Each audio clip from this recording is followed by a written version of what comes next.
Hello and welcome to Wake Up with Dr. Cheryl. Wealth is the ability to fully experience life by Henry David Thoreau. Our special guest this evening is Michael Pritchard and returning for the second time.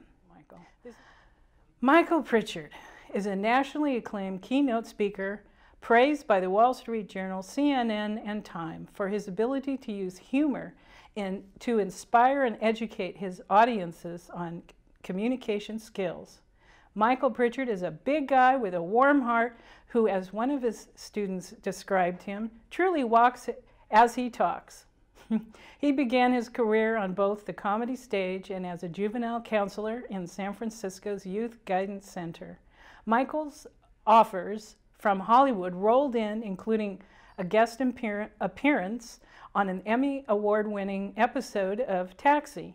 His sensational stand-up comedy billed him with Robin Williams, Jerry Seinfeld, Dana Carvey, Whoopi Goldberg playing venues as Caesars, and the Comedy Store, the Universal Amphitheater, and opening for such names as Diana Ross, The Grateful Dead, Kenny Rogers, Mike McDonald, and Boz Scaggs. Whew! Michael rejected offers from Hollywood to focus on using his comic talents for inspiring youth and adults. Drawing from his counseling background, Michael began using his humor to inspire, teach communication skills, anger management, diversity, conflict resolution, and overcoming burnout and stress.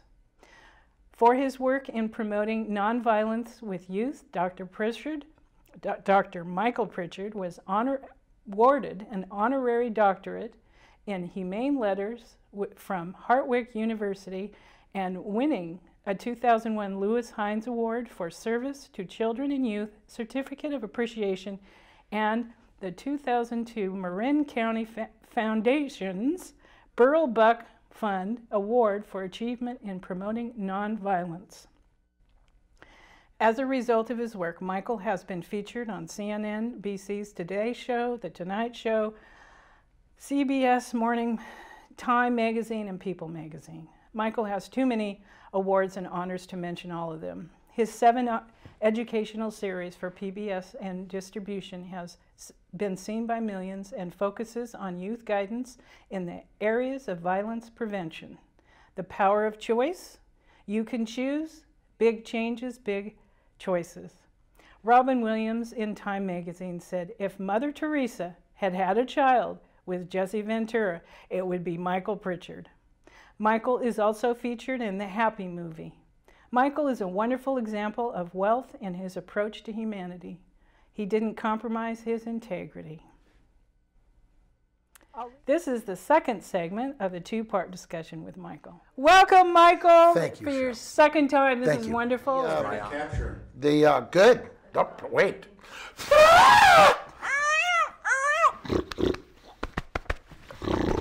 The capture of the large beast. There's a in the Happy movie. There's a guy who wrote the book Flow. I have to share with you, I get in flow all day long. I do. I get on a frequency, I'm laughing, people laughing, enjoying it. And I don't let people disturb my day. You know, I always love that line by the kindergartner. Don't let their bad day be your bad day or your bad day be their bad day. Don't play angry tag with people. I love it, angry tag. Angry tag. We do that. It's a virus. Yeah. Yeah. Wow. If we could all live like that. Well, the thing is to do is the attitude of gratitude. Yeah, absolutely. And surrender, forgiveness, let it go. Absolutely. When I'm teaching anger management, I always tell them, I said, you know, nobody can get your goat unless you tell them where it's tied. And sometimes if you don't let go, you'll get dragged. Oh, well, that's... I said, you've all been water skiing, right? You're swallowing water, you go, you float to the top, go, oh, wow, that was easier. And then the other line is anger past 30 seconds is ego. Yeah. And it'll kill you. It'll rust your pipes. Yeah. I see it. I see the rage out there. And you know, when I was up in Idaho, one of the little kids had a great line. Shirley goes, you got to teach those people not to be hater-taters and let their kids to be hater-tots. Hater tots. He goes, we got too many agitators. Oh, that's great. I like that, agitators. Yeah, kids have great words. They teach great words. That's very creative right there. I love it. Right. You know, one of my friends, Captain, his grandkid, Captain Carnes, told me his grandkid said, he goes, I like her to be on my team because they go to Catholic school, and you've heard of an athlete being really athletic. Well, she's a Catholete. She's really super Catholic. This is a little. I was like a Catholic. I go, well, yeah. Well, I'm a Catholic. Pretty Catholic. The most Catholic guy you'll ever meet. I'm on the rosary all the time. I say, say the rosary, give the devil a headache, right? So. Well, you have to laugh. Yeah, if you do. Right? So tell us about what you're doing with the bullying thing. You know, I know you work hard with... Yeah, well, you know, I mean, you see these shootings, the one in Oregon yesterday, the one with the young man down who's a self-isolate. Two young men whose fathers were Hollywood directors, Atias and Rogers, both, in a very brief period of time, took many, many lives in the same area. And there's a disconnect when we over-privilege a child. Yeah. You know? Oh, absolutely. And nobody's to blame. I don't want to blame. It's not my job to blame anybody or accuse anybody. Yeah. You know, especially parents who are suffering with the loss of their own child and his indiscriminate murder of other people. So that said, I always love this line by one of the kids who's dyslexic. Blame is just me with blah, blah, blah in front. So let's all take a look at our own actions. You know, that's what I tell the kids, personal accountability for how we treat each other. And when we're talking about the bullies, we get the kids up. I had a great moment from a young girl, about 12. And I said, well, I wish she was very tough and determined. And she got up and she said, I don't want my parents called dykes. I don't want them. This is in front of the school. Right, right. She goes, they're great people. They're healers. They help people. Yeah. And oh, by the way, as long as I'm up here, why should they have to ask for permission from a religion or from politicians to be themselves? Who made that rule up? And I went, yeah. Another little girl whose mother was a domestic violence response person who'd been hurt got up in New Hampshire and she said, I refuse to bow down to bullies. And I refuse to be a slave to the fear that bullies bring. He's a fourth grader. Yeah. And I looked over, and one of the teachers, older, he's an old hippie guy teacher. He's been at the game as long as I. And he goes, "Whoa, whoa." I go, "Yeah." Whoa. And so, when she was walking away, I go, "Hey, Tavon, before you go," I go, remind me again, what's the motto of the great state of New Hampshire? And she goes, live free or die. So bullying is in an epidemic. There's books, The Sociopath Next Door. This is going to sound inappropriate. I'm just going to say it. It's the name of the book. It's called Assholes, a Theory, and it is by Dr. Aaron James, who's a professor at UCal Irvine, a philosophy professor. Another book called The Science of Evil and Cruelty by Simon Baron-Cohen. These books can help us understand. There's a great website called psychopathfree.com on YouTube. It can help people free themselves from the indignancy of abusive relationships and behaviors. And young women who are easily bullied or manipulated early in middle school can go on to accept domestic violence. Young men who become bullies. This goes back all the way to a big biography I read on Mussolini. He was a bully. He stabbed a child at 12. He was 12. He was 12, and he stabbed another 12-year-old. And they kind of let it go. People were afraid of him. Because of the name, too. If you don't intervene, right? Right. Oh, yeah. You know, well, that's why I have my show, because because it's so important to actually recreate the moral fiber of what's going on. I mean, and I guess I have more impetus or more drive because one of my ancestors was one of the forefathers of the Constitution, and he started the first Bible Society in America. So I guess it's my turn to make an influence. What's in your DNA? Yeah, you can feel it resonate. Yes. Oh my gosh. Sure.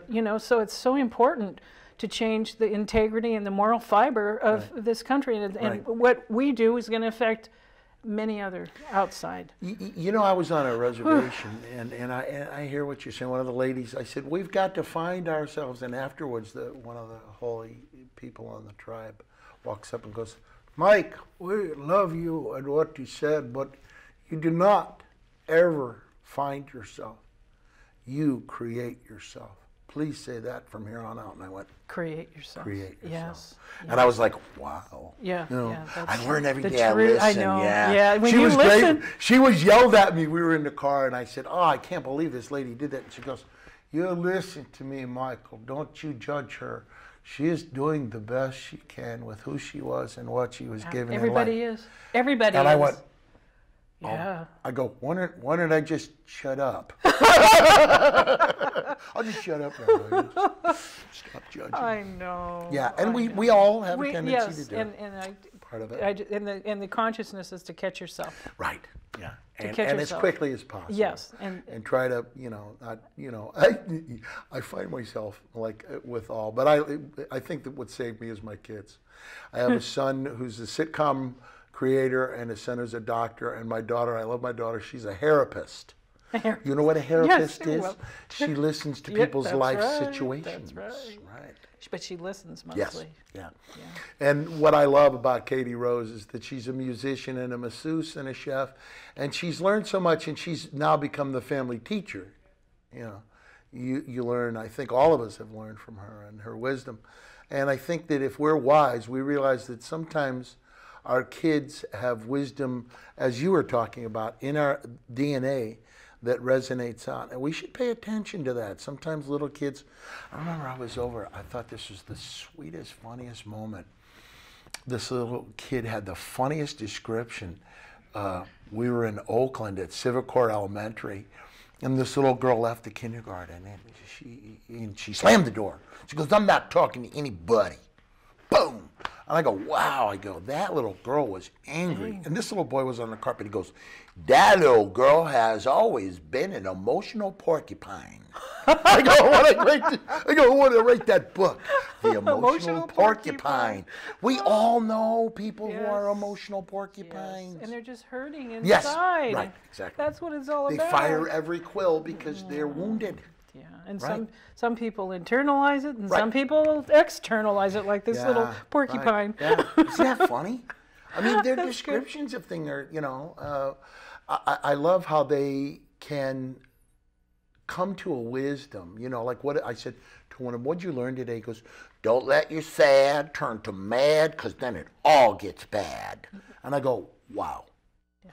The petri dish of all the rage in our country is unaddressed grief. Oh, totally. And unaddressed grief turns to anger, the anger to rage, the rage to violence. Violence has two directions, out towards others or inwards towards us. And teaching that, the line by Yoda is, fear is the path to the dark side. Fear leads to anger. Anger leads to hate.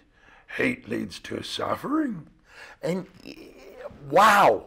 Look at the world suffering right now from the hate. Big time. It's big time. Yeah. I mean, I've been talking about the chemtrails that are happening, and I'm enraged about it because why? I mean, I did a show on it actually, and I understand what's going on and how, and I'm understanding a little bit more why. But it's like we're contaminating. We're causing Alzheimer's and autism exponentially, and it's like, wake up. What happens is, and I always describe Marin as the most conscious and unconscious place on the planet simultaneously. It's amazing. The dichotomy. Yeah, and it's powerful, but you realize that. That fear is what, is what permeates it. George R.R. Martin just wrote, "Laughter is poison to fear." Yes. So laughter diffuses it's it. freedom. Yeah. Right. Yeah. Hitler could not stand Charlie Chaplin doing The Great Dictator, right? Because he was mocking Hitler and Mussolini. Yeah, Jack Oakey and Chaplin were hysterical as Mussolini and Hitler. And satire. He got in trouble for that. Oh yeah, Ooh, absolutely, big time. sure, yeah. Ooh, Satire, funny. you know. Well, look, we listened to John Oliver, we listened to Jon Stewart, we listened to Chris Hayes, we listened to Rachel Maddow, we listened to Bill Riley, we listened to pundits speaking, Right. and you know what's important for people to get is it's not necessarily the entertainers that we need to be listening to, but ourselves and how we treat others. Yes. And It's so simple. yeah, satire and mockery no doubt have their place in great politics, but what's more urgently needed and important is self-compassion that extends out to helping others. That's that unconditional you know, love. right? Yes. And saying, you know, we're all suffering, we're all in struggle. Yes. Who might I help today? Absolutely. Who might I encourage, uplift, be kind to, assist, nurture? Yeah. I love the line in the Happy movie when the German guy who was a banker who quit his job to work at the hospice said, "I realized that my life was a loan from God that I must pay back with interest." And that's what we all need to get. Yes. We're given this gift. And like I tell the folks who are wealthy, and I hope they understand it, the Egyptians thought they were taking it all with them, but we can go to the Rosicrucian Museum. It's there. They're still gone. It's still here. They didn't get to take it with them. And so it's so powerful for people to get that gift is just time with somebody. A little kid up at St. Vincent's Orphanage, it was the best. Little guy, lonely, daddy hunger, just needing. He goes, "Could I speak to you privately?" And I was like, "Oh, well, sure." He goes, "But totally, nobody else." And I go, "Sure." And I go walk around the corner. I go, "What did you want?" He goes, "I just wanted to be with you." Aww. Aww. Well, that's what we all want. Yeah. In hospice, this is what I notice. Everybody becomes a little kid again, right? They want to be read to, they want to be nurtured, they want to be loved, they want affection, they want to be hugged. They'll tell you they don't want to be hugged, but like, Right. you know, Everybody. they want to be hugged, right? And they wanted to be treated with nurture. It's a funny thing to be 0 to 5 and need that, and then in the hospice need it just as much, if not more, as we're transitioning That's out. the reversal. That's Right, and you just tell them it's transition. When I spoke at my young friend Dino Ratto left us early at 36, and I talked to all of his nieces and nephews. I said, a caterpillar curls itself up into a ball and believes as its bristles stiffen and its respiration slow and its cocoon is formed that it is going to be passing away, and it has no idea that it'll be transforming into a beautiful butterfly with other butterflies going over a fragrant That's meadow. the metamorphosis. And when I looked over, one of the little guys was like crying really hard, and I couldn't look at him. And I was like, "Whoa, I got to get out of here! I can't go on any farther." And I was like, because he was, but afterwards he said, "I understood what you meant." And I said, "Yeah, because we believe in heaven. We believe in angels. We believe in miracles. in things, yeah, and we never quit 1 minute before the miracle happens, right?" Yes. Right. Yes. Because devil's in the details. Absolutely.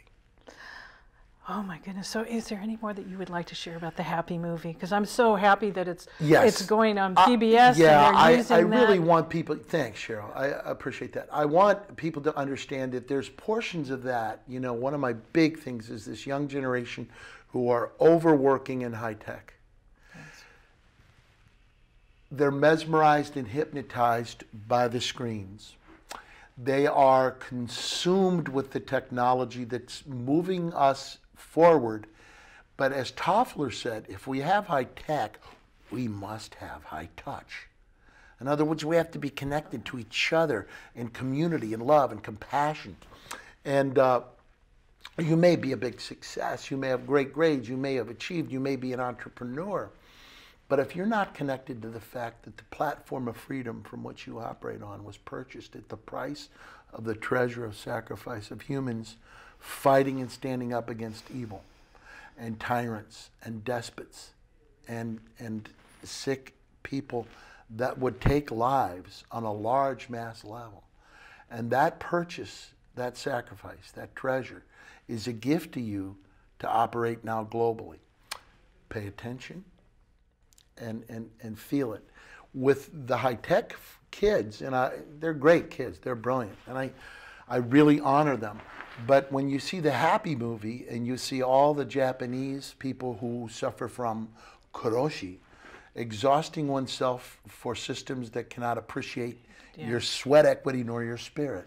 And I know that the heart attack ratio has gone up tremendously in Japan. They gave a day. They had a day down the other day. They took a stand down day in Japan the other day, a holiday, because stressors are reaching exponential. Well, finally the folks at the tippy top are going, we're killing our people and therefore our culture. Yeah. Yeah. And so we have to get, and that's what's happening in this country. And I don't want it. I want it to stop before it's too late. Right. This is what the kids are saying when they see the movie. When we show the movie in a large group, they go, "Mr. Pritchard, I worked 80 hours last week at my high-tech job, and I didn't have to, but I did because I want to be helping, but I don't know if I'm helping, and they don't appreciate me, and they don't value me, and I'm working so many hours, I'm just exhausted. I have no strength to go." Hello, karoshi. And so they all went, there was a resonant, it was an awareness. You could feel it go through. And so young people have to have a life, have some joy, have some fun. You know, you don't stop playing because you grow old. You grow old because you stop playing. Yes. Spend time with your kids, your family, your moms, your dads, your cousins, your sisters, your friends. And the thing that gets us through all the hardship is the best ship to sail on. Friendship. Right? Isn't that great? Little kids love that. They go, "It's so true." It's so funny. I remember doing a bunch of gorilla things in front of the kids. I was going, and this little boy goes, "Oh my God, I love this guy." It was like the best. I said, that's the best review I ever had. So, the joy, like being with the kids who have cancer, and boy, when you make them laugh, and you watch things that happen. Yeah. That, the transformation.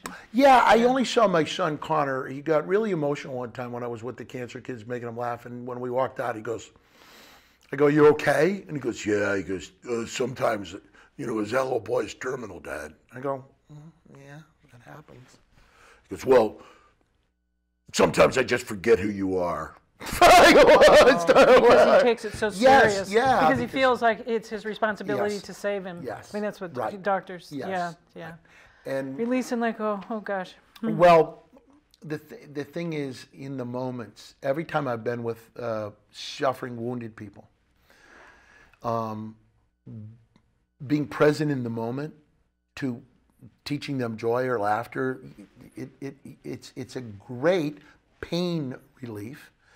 It is a great spirit release, and it is a phenomenal emotional attachment. That nurture you feel from somebody who can make you laugh and feel and accept things, And I remember sitting with one of the dads whose son was very sick, and I said, "It's going to be okay. Stay or go. It's going to be okay." And he goes, "And you know that because?" I go, "I know that because I look into you and I see that you have been a phenomenal father." Oh. And he broke down crying. Oh. And he goes, "Do you know how much I needed to hear that?" And I said, "Well, yeah, I do, because I'd like to hear that if that happened to my kid, right?" Yeah. Life. I know my daughter said to me, she's 23, she'll be 24, because I was a single mom from the very beginning. And she goes, struggle. From 3 months pregnant. And she goes, "Mom, you were the best mom and dad that I could ever." Yeah, that's such, There's a book by J.R. Moringer, and you'd love this book. J.R. Moringer wrote The Tender Bar, and his mother helped him get into Yale. And his mother gave him $500 to get the ring from Yale as he graduated. And he took her out on Mother's Day, and he said, the ring is for you, because I've been searching for a father all these years, and I found out that my mother was way more a better father than any father I could have found. Oh, well, see, I had an absolute wonderful father. Yeah. So he came through me. Right. That's so. Well, that's how that works. Yeah. You know, yeah. I hear my dad. I mean, when I do the routines in front of the kids, I hear my World War II dad. You know, as long as you live under my roof, you'll do as I say, or you can get up. You want something to cry about? I'll give you something to cry about. My favorite one was, he would laugh at me so hard when I was a little boy. He goes, did I not tell you to cut the grass when I left this morning? I go, oh yeah, Dad, I forgot. Yeah, what about me? What if I forgot about my job? What if I forgot what I was supposed to do? I go, maybe you could cut the grass. I was like, you know, just, you got away with it. Oh yeah, he loved me because I would make him laugh. Yeah. He'd go, what planet are you from? And I go, out in the Pleiades, Pops. So, you know, folks, I am actually from Exopult. I'm from another planet. I'm here. We'll be okay.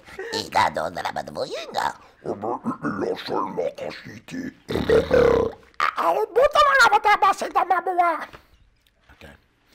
Mr. Flaherty, dude, I love you. You totally rocked it. Okay. Am I bad? No, you're great. You're great. You know, because you're such a good, wonderful healer. And that's why I wanted to have you back on here. My and pleasure. Thank you. My honor to be here with you. God bless you and your work and all the people that you work with in the spiritual realm that you help. Great psychic waves of good, loving energy and unconditional love your way, and to all the people in your congregation and all the people that are blessed by your presence and your holiness. Holiness means above, separate from, and connected to as well. And right back to you. Thanks, kid. Thank you. You bet. Water! I'll leave you with this. Never give up wherever you are and doing in your life. Work with integrity and have a positive attitude. First and foremost, with your family and friends. First, be aware and conscious of your thoughts and catch yourself before they come out of your mouth. And be grateful for your freedom and eat healthy. Good nutrition feeds the mind and your body temple. Don't forget to exercise. Feed your spirituality with meditation and prayer. Thank God with unconditional love. Love yourself unconditionally. Stop criticizing, stop judging, and allowing others to dominate the way you feel and think about yourself. Be compassionate and share your abundance and wealth with others. When fear knocks, let faith answer the door. Thank you, Marin TV, for facilitating our show, and especially to my crew, Eric, Brad, and Jack. Please support and become a member of Marin TV. Bye for now, until next time.